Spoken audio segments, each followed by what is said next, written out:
ಈ ಹಳದಿ ಶರ್ಟ್ ಗಾಂಧಿ ಟೋಪಿ ಏನಕ್ಕೆ, ಏನಿದ್ರಿ ಹಿನ್ನೆಲೆ? ನಾವು ಚಿಕ್ಕವರಿದ್ದಾಗ ನಾವು ಸ್ಕೂಲ್ಗೆ ಗೌರ್ಮೆಂಟ್ ಸ್ಕೂಲಲ್ಲಿ ಓದ್ತಿದ್ದು Okay. ನಮ್ಮ ಹಳ್ಳಿಗಳಲ್ಲಿ. ಆವಾಗ ರಾಜ್ಯಾದ್ಯಂತ ಗೌರ್ಮೆಂಟ್ ಸ್ಕೂಲಲ್ಲಿ ಓದುವಂತ ಮಕ್ಕಳು ಗಾಂಧಿ ಟೋಪಿ ಹಾಕ್ಬೇಕು ಅಂತ ಒಂದಿತ್ತು. ಸೊ ನಾವು ಚಿಕ್ಕವರಿದ್ದಾಗ ಒಂದ್ 2-3 ವರ್ಷ ಹಾಕಿದ್ದೆ ನೆನಪು ನನಗೆ. ಅಲ್ಲ, ಇವತ್ ಜನಗ್ ನೋಡೋರ್ಗೆ ಎಲ್ಲೋ ಡಟಿ ಫೆಲೋ ಅನ್ಸುತ್ತೆ. ಟೋಪಿ ನೋಡಿದಾಗ ಟೋಪಿ ಹಾಕ್ತಾರೆ ಅಂತ ಅನ್ಸುತ್ತೆ, ಅಥವಾ ಟೋಪಿ ಹಾಕ್ಬಾರ್ದು ಅಂತ ಇವ್ರು ಹಾಕ್ಬಿಟ್ಟಿದ್ದಾರೆ. ಇರ್ಲಿ, ಅದು ಟೋಪಿ ಹಾಕೋದು ಅನ್ನೋದೊಂದು ಕೆಟ್ಟದಾಗಿ ಬಂದಿದೆ. Okay. ಆದ್ರೆ ಒಟ್ಟಾರೆಯಾಗಿ ಗಾಂಧಿ ಟೋಪಿ ಆಗ್ತಾ ಇದ್ವಿ. ಯಾಕಂದ್ರೆ ಅದೊಂದು ಒಂದು ಏನೋ ಒಂದು ಗಾಂಧಿಯಿಸಂನ ಅಥವಾ ಗಾಂಧಿ ವಿಚಾರಧಾರೆಯನ್ನ ಪ್ರತಿಬಿಂಬಿಸುವಂತದ್ದಾಗಿತ್ತು. ಮಕ್ಕಳಿದ್ದಾಗ ನಾವು ಹಾಕೊಳ್ಳಬೇಕಾಗಿತ್ತು. ಉತ್ತರ ಕರ್ನಾಟಕದಲ್ಲಿ ಮತ್ತು ಮಹಾರಾಷ್ಟ್ರದಲ್ಲಿ ನಿಮ್ಗೆ ಗೊತ್ತಿರೋ ಯಾವುದೇ ಶುಭ ಕಾರ್ಯ ಆದ್ರೂ ಟೋಪಿ ಹಾಕೊಳ್ಳೇಬೇಕು. ಗಾಂಧಿ ವಿಚಾರಧಾರೆ ಇವತ್ತಿಗೆ ಪ್ರಸ್ತುತ ಅಂತ ಅನ್ಸುತ್ತೆ ನಿಮ್ಗೆ? ಯಾವತ್ತಿಗೂ ಪ್ರಸ್ತುತ ಗಾಂಧಿ, ಯಾವತ್ತಿಗೂ ಪ್ರಸ್ತುತ. ನಾನು ವಿಚಾರ ಬರೋದ್ ಮೊದಲು ಯಾಕೆ ಹಾಕ್ತೀನಿ ಅಂತ.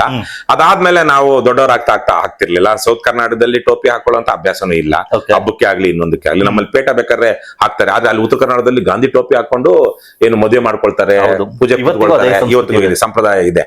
ಆದ್ರೆ 2014ರಲ್ಲಿ ನಾನು ಆಮ್ ಆದ್ಮಿ ಪಕ್ಷ ಸೇರಿದ್ಮೇಲೆ ಅಲ್ಲಿ ಎಲೆಕ್ಷನ್ ನಿಲ್ಲುವಂತ ವಿಚಾರ ಬಂತು. ನಾನ್ ಬೇಡ ಅಂದ್ರು ಬಲವಂತವಾಗಿ ನನ್ನನ್ನ ಬೆಂಗಳೂರು ಗ್ರಾಮಾಂತರಕ್ಕೆ ನಿಲ್ಲಿಸಿದ್ರು.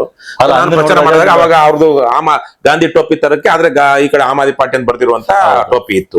ಸೊ ಅದನ್ನ ಹಾಕೊಂಡೆ ನಾವೆಲ್ಲ ಪ್ರಚಾರ ಮಾಡ್ತಾ ಇದ್ವಿ.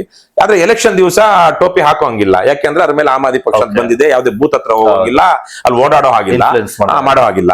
ಆವಾಗ ನಾನು ಅವತ್ತು ತೀರ್ಮಾನ ಮಾಡಿ, ಇಲ್ಲ ಗಾಂಧಿ ಟೋಪಿ ಹಾಕ್ತೀನಿ ಅಂತ ಹೇಳಿ ಅವತ್ತು ಆಗ್ದವನ್ 2014 ಮೇನಲ್ಲಿ ಅನ್ಸುತ್ತೆ. ಅವತ್ತಿಗೆ ಆಗ್ದವನ್ ಇವತ್ತಿನ ತನಕ ತೆಗೆದಿಲ್ಲ. ನನಗೆ ಗಾಂಧಿ ಬಹಳ ದೊಡ್ಡ ಆದರ್ಶ. ಗಾಂಧಿ ಬಿಟ್ಟು ಇನ್ನೇ ಎರಡನೇ ವ್ಯಕ್ತಿ ಅಂದ್ರೆ ಹಲವಾರು ಜನ ಆದರ್ಶಗಳಿದ್ದಾರೆ, ಆದ್ರೆ ಗಾಂಧಿಯ ಸಮನಾಗಿ ಯಾವ ದೊಡ್ಡ ಆದರ್ಶ ನನಗಿಲ್ಲ.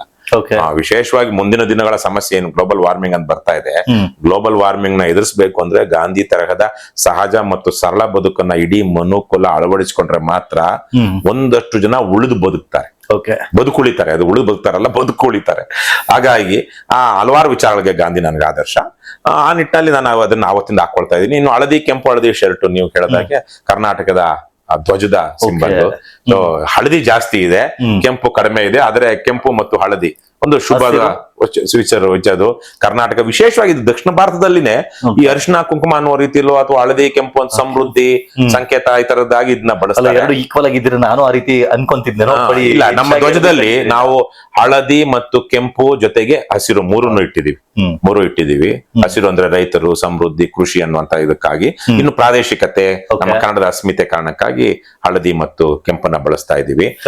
ಆ ಕಾರಣಕ್ಕಾಗಿ ಇದನ್ನ ಹಾಕೊಂಡ ಮೇಲೆ ನಮ್ಗೊಂದು ಒಂದೇನಂತಾರೆ, ಒಂದು ಐಡೆಂಟಿಟಿ ಸಿಗ್ತಾ ಹೋಯ್ತು.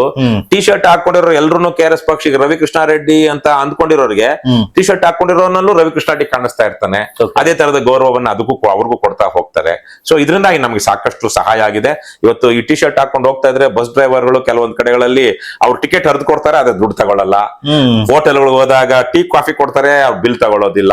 ಇನ್ನೆಲ್ಲ ನೋಡಿದಾಗ ನಿಲ್ಸ್ಬಿಟ್ಟು ನಿಲ್ಸ್ರಿ ಅಂತ ಹೇಳಿ QR ಕೋಡ್ ತೋರಿಸ್ರಿ ಅಂತ ಹೇಳಿ ನನಗೇನೆ ಧಮಕಿ ಹಾಕೋತಾರೆ, QR ಕೋಡ್ ತೋರಿಸಿ ಅಂತ ಹೇಳಿ.